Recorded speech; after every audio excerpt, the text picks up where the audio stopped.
Myself Dr. Shantanu Bhargav and you are watching Bhargav Biology Classes। हमारा जो reproduction का series चालू था, मैंने उसमें अभी आज पढ़ाना है हमको फीमेल एक्सटर्नल जेनिटेलिया या इसको हम बोलते हैं वल्वा। फीमेल की वो सेक्स ऑर्गन जो बाहर से एक्सपोज्ड होते हैं, बाहर से दिखाई देते हैं, उनको हम बोलते हैं एक्सटर्नल जेनिटेलिया, और जो सेक्स ऑर्गन बॉडी के इनसाइड है, अंदर है, उनको हम बोलते हैं इंटरनल जेनिटेलिया। तो आज का टॉपिक है अपना एक्सटर्नल जेनिटेलिया, इसका एक और नाम है वल्वा या इसी को हम बोलते हैं पोडेंडम फीमेनाइनम। ठीक है, एक एक करके पढ़ते हैं। मैं आपको सारी चीजें डायग्राम में समझाने की कोशिश करता हूं, बाकी आपको पीडीएफ में नोट्स अवेलेबल करवा दिए जाएंगे। देखो जरा, ये थाइज है, ये बटक है, और ये जो पार्ट दिख रहा है इसी को हम बोलते हैं वल्वा। ठीक, तो vulva consist of following parts, ये इन चीजों से मिलकर बना होता है। इनको हम एक एक करके पढ़ते हैं। तो सबसे पहले आएगा बेटा अपना मॉन्स प्यूबिस। ये देखो, ये दिख रहा है ना, ये क्या है इसका मॉन्स प्यूबिस, यानी लेबिया मेजोरा के ऊपर अम्बलाइकस के नीचे जहां पर हेयर्स होते हैं, एक कुशन लाइक स्ट्रक्चर होता है जो स्किन से कवर्ड होता है, उस पर ये हेयर्स हैं, इनको बोलते हैं प्यूबिक हेयर्स। इसको नाम देते हैं हम लोग mons pubis. It is common in both sex, male and female, दोनों में होता है। ये कुछ खास नहीं है, मैंने आपको बता दी, यहां पर ये मॉन्स प्यूबिस है। ठीक है, अब मॉन्स प्यूबिस के बाद अगला स्ट्रक्चर है ये, इसको बोलते हैं labia majora. They are one pair fleshy fold of skin। इस पे हेयर्स हो भी सकते हैं या कम होते हैं। ठीक है, ये वल्वा की बाउंड्री बनाता है। जो वल्वा है ना, इसकी बाउंड्री कौन बनाता है? Labia majora. मतलब लेबिया मेजोरा के बाहर इधर से लेग्स स्टार्ट हो जाते हैं, इस लेबिया मेजोरा से इधर से लेग्स स्टार्ट हो जाते हैं। तो लेबिया मेजोरा के अंदर जितना पार्ट है वो पूरा का पूरा क्या है? External genitalia. तो मैं इसको ऐसे बोल सकता हूं ना, labia majora form the boundary of vulva, margin of vulva, यानी लेबिया मेजोरा के अंदर जो पार्ट है वो कहलाएगा आपका वल्वा। ठीक है, it is homologous to scrotum. Male में जो स्क्रोटम होते थे ना, उसी के होमोलोगस फीमेल में क्या है? ये लेबिया मेजोरा। ठीक है, ये पॉइंट खत्म होता है। दूसरा पॉइंट आता है अपना लेबिया माइनोरा। लेबिया मेजोरा के अंदर one pair thin lip like structure होते हैं, उसको हम बोलते हैं लेबिया माइनोरा। ये किसके नीचे हैं? लेबिया मेजोरा के अंदर है। ये रहा लेबिया माइनोरा। लिप जैसे दिखते हैं, लिप लाइक स्ट्रक्चर, थिन होते हैं। ठीक है, लेबिया माइनोरा का जो लोअर पार्ट है वो फ्यूज हो जाता है। देखो, लेबिया माइनोरा का जो लोअर पार्ट है वो आपस में फ्यूज हो जाता है, और फ्यूज होने के बाद क्या बनाता है? फोर चैटे। क्या बनाता है? फोर चैटे। और फोर चैटे से लेके एनस तक जो ब्लैंक स्पेस है, ये खाली जगह है, इसको हम बोलते हैं पेरिनियल रीजन या पेरिनियम। पेरिटोनियम अलग था, मैंने पेरिटोनियम नहीं बोला यहां पर, मैंने क्या बोला? पेरिनियल रीजन या पेरिनियम, एक ही बात है, चलेगा। आप सिर्फ पेरिनियम बोल दोगे ना तो भी चलेगा। ये तो किस किस के बीच का है? The part between fourchette and anus is called perineum. अब जो लेबिया माइनोरा था उसका लोअर एंड तो फ्यूज हो गया था और फोर चैटे कहलाया था, लेकिन इसका जो अपर एंड है उसके जस्ट ऊपर, ये फ्यूज नहीं हुए थे, इसके जस्ट ऊपर एक स्ट्रक्चर, उसको बोलते हैं clitoris. Clitoris is highly sensitive structure of female and it is homologous to glans penis of male. मैं आपको समझाने की कोशिश करता हूं कैसे। इट इज टाइनी, छोटा होता है, it is tiny finger like projection and made of cavernous tissue like that of penis. जैसे पेनिस में 3 बंडल होते थे, हमने पढ़ा था। पेनिस में कितने बंडल होते थे? 3 बंडल्स थे। आप अगर देखोगे तो कितने बंडल थे? 3 थे। ऊपर 2 कौन से थे? कॉर्पोरा कैवर्नोसा, नीचे कौन सा था? कॉर्पोरा स्पॉन्जियोसम, जिससे ये स्पंज यूरेथ्रा पास होता था। ये जो क्लाइटोरिस है ये होमोलोगस यानी स्ट्रक्चरली ये पेनिस के समान ही है, बस इसमें कौन सा पार्ट नहीं होता है? कॉर्पोरा स्पॉन्जियोसम नहीं होते हैं। इसमें सिर्फ 2 बंडल होते हैं, उसको हम बोलते हैं कॉर्पोरा कैवर्नोसा। ठीक है, इस पर जो स्किन चढ़ी रहती है उसको भी हम क्या बोलते हैं? प्रीप्यूस फोर स्किन, जो कि ग्लांस पेनिस के ऊपर भी थी। तो फीमेल में इसी स्किन को काटना क्या कहलाता है? फीमेल का खतना या सरकमसीजन। ठीक है, तो जब भी सेक्सुअल एक्साइटेशन होता होगा तो पेनिस इरेक्ट होता था मेल में, उसी टाइम पर क्लाइटोरिस भी पेनिस की तरह इरेक्ट हो जाता है, बस ये लेंथ में कम है, बहुत टाइनी स्ट्रक्चर है, बट ड्यूरिंग एक्साइटेशन ये भी इरेक्ट होता है, इसमें भी ब्लड फ्लो होता है। So it is homologous to glans penis. ठीक है, और most sensitive, highly sensitive structure of female. इसका एम क्या, ये क्यों होता है? जब पेनिस वेजिना में एंटर करेगा तो मेल की बॉडी इसको भी टच करेगी, तो फीमेल में सेक्सुअल एक्साइटेशन और ज्यादा बढ़ेगा। ठीक है, इसलिए शायद ये होता है, इसको हम बोलते हैं क्लाइटोरिस। तो किसके ऊपर? ये एवव लेबिया माइनोरा। अब देखो जरा, ये जो लेबिया माइनोरा था, लेबिया माइनोरा के बीच का जो पूरा एंटायर स्पेस है, इसको हम बोलते हैं वेस्टिब्यूल। ये जो लेबिया माइनोरा है ना, labia minora, labia minora, labia minora के बीच का जो पूरा पार्ट है, इसको मैंने नाम क्या दे दिया? वेस्टिब्यूल। यानी अब जो स्ट्रक्चर होंगे वो किसके अंदर होंगे? वेस्टिब्यूल के अंदर होंगे। तो एक एक करके पढ़ते हैं। सबसे पहले हम पढ़ेंगे ये, इसको बोलते हैं वेजाइनल ओपनिंग या वेजाइनल ऑरिफिस। ये लिखा है देखो नाम। अब हमने लास्ट टाइम वेजिना तो पढ़ा था, और वेजिना एक ट्यूब लाइक स्ट्रक्चर थी, 8 to 10 सेंटीमीटर लॉन्ग स्ट्रक्चर। अब जो स्ट्रक्चर लॉन्ग है वो अंदर होगी ना, आपको बाहर तो सिर्फ ओपनिंग दिखेगी ना। ये अगर वेजिना की लेंथ है तो बाहर से तो आपको सिर्फ ये दिखेगा ना, उसकी ओपनिंग। तो opening of vagina into vestibule is called vaginal opening. Vagina की वेस्टिब्यूल में जो ओपनिंग है, उस ओपनिंग का नाम मैंने क्या रख दिया? वेजाइनल ओपनिंग या vaginal orifice. And this opening is covered by highly vascular membrane called hymen membrane. इसके ऊपर जो कवरिंग है, वो कवरिंग या मेम्ब्रेन को मैंने क्या बोल दिया? Hymen membrane. देखो ये रहा हाइमन मेम्ब्रेन। तो ये जो कवरिंग दिख रहा है आपको रेड रेड, यानी वेजिना, अगर ये वेजिना है तो इस पर एक मेम्ब्रेन का कवरिंग है, उसको मैंने क्या बोल दिया? Hymen membrane. उसके बीच में एक होल रहता है जो मेंसेस यानी ब्लीडिंग के ब्लड को बाहर आने के लिए रास्ता प्रोवाइड करता है। अब इसके बारे में भी बहुत कुछ बातें होती हैं। कुछ लोग बोलते हैं कि जो हाइमन मेम्ब्रेन है, ये फर्स्ट टाइम टर्न कब होगा? ये टर्न कब होगा? जब फर्स्ट टाइम सेक्सुअल इंटरकोर्स होगा, ऐसा मानते हैं। बट ये एक रिलायबल एविडेंस नहीं है कि आपका अगर हाइमन रप्चर है तो इसका मतलब ये है कि फीमेल ने सेक्सुअल इंटरकोर्स लिया है या सेक्स किया है। ऐसा जरूरी नहीं है, क्योंकि ये जो हाइमन मेम्ब्रेन है, ये सडन फॉल, झटके से गिरते हैं, सडन जोल्ट, झटका लगता है, cycling, horse riding, running, swimming, बहुत सारी एक्टिविटीज हैं। और आज तक तो शादी भी लेट एज में होती है, तो कई सारी वजह से तोड़ सकता है। अगर हाइमन लेयर डैमेज है तो इसका मतलब ये नहीं है कि वो फीमेल वर्जिन नहीं है। हो सकता है सेक्सुअल इंटरकोर्स से टूटा हो उसका हाइमन लेयर, ये भी हो सकता है। लेकिन ये दावे के साथ आप नहीं बोल सकते हो कि उसने कोई भी सेक्सुअल इंटरकोर्स किया है या कोइटस किया है। ये और भी वजह से टूट सकता है। तो इसके रप्चर होने से हम दावे के साथ ये नहीं कह सकते हैं कि ये फीमेल वर्जिन है कि नहीं है। ये अगर उसने सेक्स नहीं भी किया है तो भी टूट सकता है। ठीक है, तो ये था अपना हाइमन मेम्ब्रेन था। अब ये देखो, जो आपका वेजाइनल ओपनिंग है उसके आसपास दो ग्लैंड्स हैं, इसको हम बोलते हैं बार्थोलिन ग्लैंड।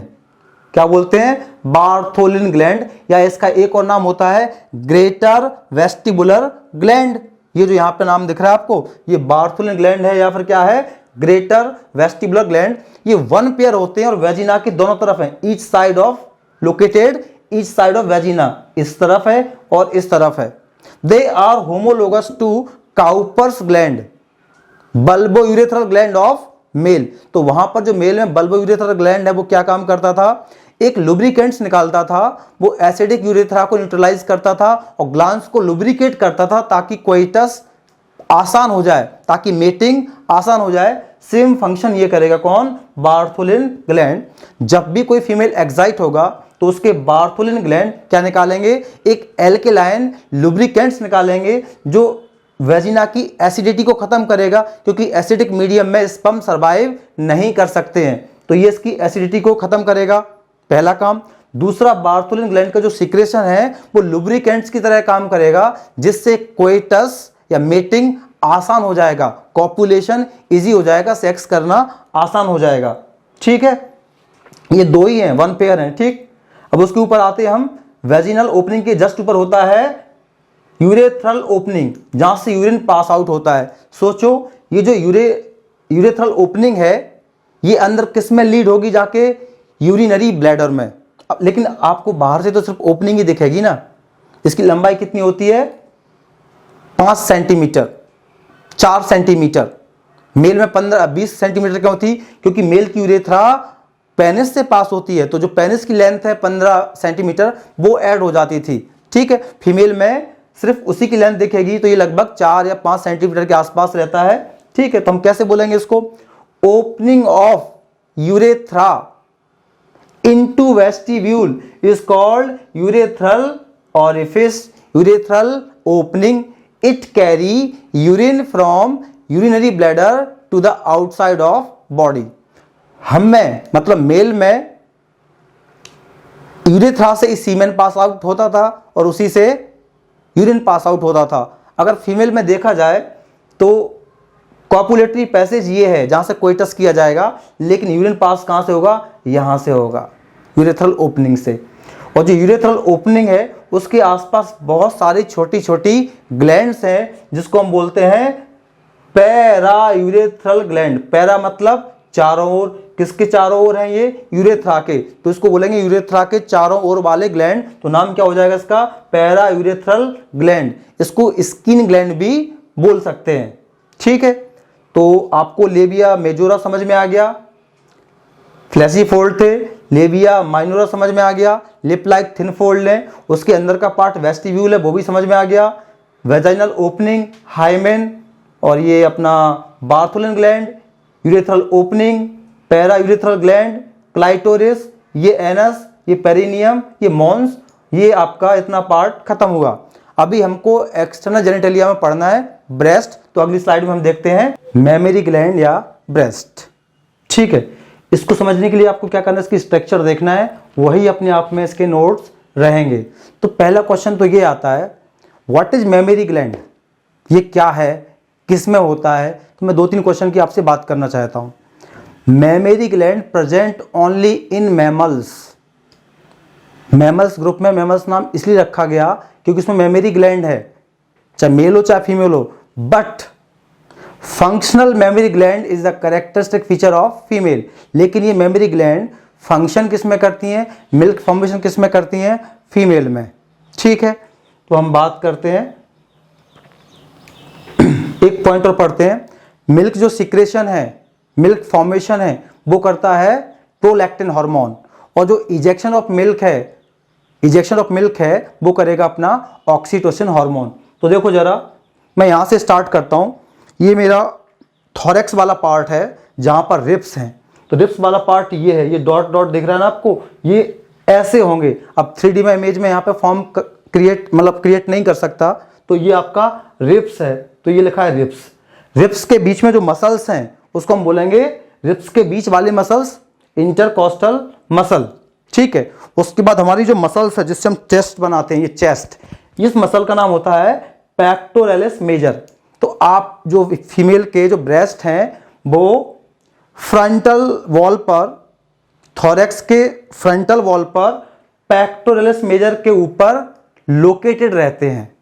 ठीक है, अब हम इसको पढ़ना स्टार्ट करते हैं। स्टार्टिंग पॉइंटेड पार्ट, जो स्टार्टिंग का नुकीला पार्ट है ना, starting pointed part of breast is called nipple. ठीक है, इसके आसपास एक डार्क रेडिश ब्राउन कलर का एक सर्कल रहता है, जो दूर से हमको डार्क ही दिखता है। उस डार्क सर्कल को हम बोलते हैं एरियोला। ठीक है, तो ये निप्पल हो गया, और nipple is surrounded by, nipple और निप्पल के आसपास का थोड़ा सा एरिया एक डार्क पिगमेंट से सराउंडेड है, उसको नाम दिया मैंने एरियोला। ठीक, अब ये 2 टिश्यू से मिलकर बना होता है। Breast is composed of 2 types of tissue. पहला होता है ग्लैंडुलर टिश्यू जो मिल्क फॉर्मेशन करेगा, दूसरा होता है फैटी टिश्यू जो ब्रेस्ट के साइज को डिटरमाइन करता है। जिस फीमेल के ब्रेस्ट में फैटी टिश्यू जितना ज़्यादा होगा उसके ब्रेस्ट का साइज उतना ज़्यादा होगा। लेकिन ब्रेस्ट का साइज बड़ा होने से ये मतलब बिल्कुल नहीं है कि उसमें मिल्क का फॉर्मेशन ज़्यादा होगा, ऐसा बिल्कुल नहीं है। ये सिर्फ साइज को डिटरमाइन करता है। अगर फैट कम है तो साइज कम होगा, अगर फैट ज़्यादा है तो ब्रेस्ट का साइज बड़ा होगा। तो ये हो गया अपना फैटी टिश्यू हो गया। अब मैं यहाँ से स्टार्ट करता हूँ। इसका जो ग्लैंडुलर पार्ट है उसको हम बोलते हैं अल्वियोलाई। इसमें क्या है, जो सीक्रेटरी सेल्स है ना, उनका क्लस्टर होता है, उनका गुच्छा होता है, उनको हम बोलते हैं ग्लैंडुलर टिश्यू या एल्वियोलाई। ये क्या करते हैं, मिल्क फॉर्मेशन करते हैं और यही मिल्क इन एल्वियोलाई की ल्यूमेन में कैविटी में इकट्ठा हो जाता है। ठीक है, अब एल्वियोलाई या ग्लैंडुलर टिश्यू किसमें लीड करता है, किसमें ओपन होता है, मेमोरी ट्यूबुल। और मेमोरी ट्यूबुल आपस में मिलकर क्या बनाते हैं, मेमोरी डक्ट। तो लगभग हर एक लोब से एक डक्ट निकलती है। तो टोटल नंबर ऑफ लोब कितने होते हैं, 15 to 20। मैंने अपने डायग्राम में क्या बनाया, एक लोब, 2, 3, 4, 5, ऐसे 15 से 20 लोब होते हैं। हर एक लोब से ये डक्ट निकल के आती है। तो mammary tubules united to form mammary duct. Mammary duct nipple के जस्ट नीचे पहुंचकर ब्रॉड हो जाते हैं, चौड़े हो जाते हैं, और उन ब्रॉड पार्ट को हम बोलते हैं एम्पुला या लैक्टिफेरस एम्पुला। उसके बाद जो ट्यूब बनती है उसको हम बोलते हैं लैक्टिफेरस ट्यूबुल्स। और ये लैक्टिफेरस ट्यूबुल्स इंडिपेंडेंटली निप्पल पर ओपन हो जाती है। कहने का मतलब ये है कि जितने भी लोब होते हैं ब्रेस्ट के अंदर, उतनी ही यहां पर लैक्टिफेरस ट्यूबुल्स की ओपनिंग होगी। इसलिए आपने देखा होगा मिल्क अगर निकलेगा तो एक ही डायरेक्शन में नहीं निकलेगा, क्योंकि किसी लैक्टिफेरस डक्ट की ओपनिंग इस तरफ है, किसी की इस तरफ है, किसी की इस तरफ है। मैं इसको एक एग्जांपल देके समझाने की कोशिश करता हूं। जब हम गाय या बफेलो का मिल्क निकालते हैं तो जब उसका दूध निकालते हैं तो कभी वो इस तरफ भागता है, कभी इस तरफ भागता है, क्योंकि इस बात पर डिपेंड करता है कि लैक्टिफेरस जो ट्यूबुल है उसकी ओपनिंग किस डायरेक्शन में है। ठीक है, तो मैं सिर्फ ये कहना चाहूंगा, each lobe lead into mammary duct या lactiferous tubule which opens at the tip of nipple. बस ये ब्रेस्ट था और ये किस में आता है, सेकेंडरी सेक्सुअल कैरेक्टर में आता है। मुझे लगता है आपको समझ में आ गया होगा। कुछ भी नहीं है इसमें, दो पार्ट हैं, ग्लैंडुलर टिश्यू या एल्वियोलाई, ये मिल्क फॉर्मेशन करेगा। दूसरा हो गया अपना फैटी पार्ट जो इसकी साइज को डिटरमाइन करेगा। तो ग्लैंडुलर पार्ट से मिल्क किस में आएगा, मेमोरी ट्यूबुल। ट्यूबुल मिलके क्या बनाएंगे, मेमोरी डक्ट। डक्ट मिलके क्या बनाएंगे, डक्ट मतलब ब्रॉड हो जाएंगे, उसको बोलेंगे एम्पुला। और एम्पुला के बाद क्या बन जाएगा, ये लैक्टिफेरस ट्यूबुल, और ये निप्पल के टिप पर ओपन हो जाएगा जिससे मिल्क बाहर निकलता है। आई होप ये आपको समझ में आ गया होगा। अगर ये वीडियो आपको पसंद आया तो इसको लाइक कीजिए, शेयर कीजिए, सब्सक्राइब कीजिए। उसके पास में जो बेल आइकॉन है उसको प्रेस कीजिए ताकि ऐसे ही मज़ेदार वीडियो आपके पास लगातार पहुंचते रहेंगे। Thank you very much.